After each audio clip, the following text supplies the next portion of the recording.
Ingabo z'u Rwanda RDF ubu ni zimwe mu ngabo zihuguka cyane muri Afurika, zavuye mu ngabo za Liberation RPA mu 1994, zikaba ubu ari ingabo z'umwuga zikorera mu mategeko.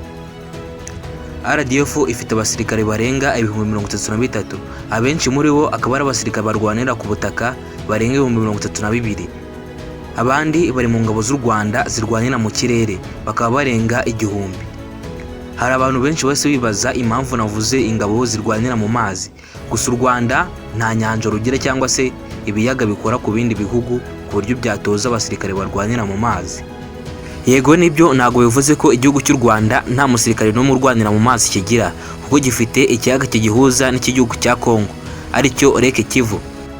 Bivuze ko igihugu cy'u Rwanda gifite abasirikare barwanira mu mazi, gusa ntago ari benshi ugereranyije n'abarwanira mu kirere cyangwa se n'abarwanira ku butaka. Akenshi na kenshi rero uzasanga aba basirikare barwanira mu mazi badakundwa kuvuga cyane, kuko iki gice cy'abasirikare barwanira mu mazi nta basirikare benshi barimo. Mu kirere ifite helikopta za Mi-17 n'indege za Vita nka Mi-24 ndetse na Mi-35M.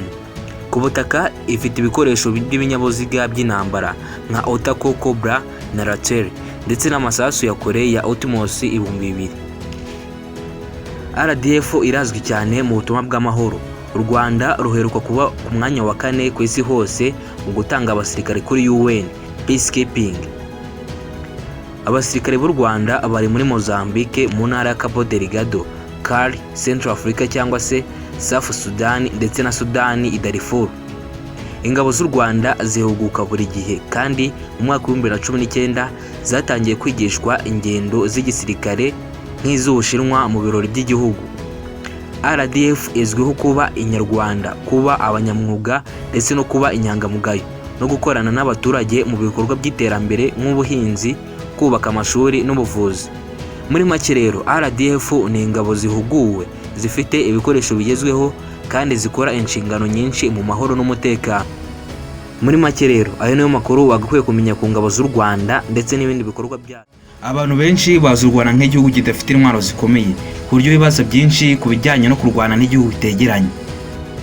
Gusa nanone utekereje ko u Rwanda nta ntwaro zikomeye rufite, waba wibeshye 100%. Iyi ni imwe mu ntwaro zikomeye u Rwanda rufite rushobora kwifashisha byakomeye. Igihugu cy'u Rwanda ni kimwe mu bihugu 5 bya mbere muri Afurika bifite imyitozo ikomeye cyane. Gusa nanone si ibyo kuko bifite n'ibikoresho bibyemerera gukora iyo myitozo.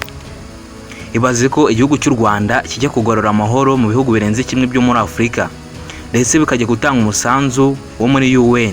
Ntiwakwizera ko izi ngabo z'u Rwanda arizo zirinda umuperezida wo muri Central Africa. Nukanda follow uzajya ubona video nyinshi zitandukanye.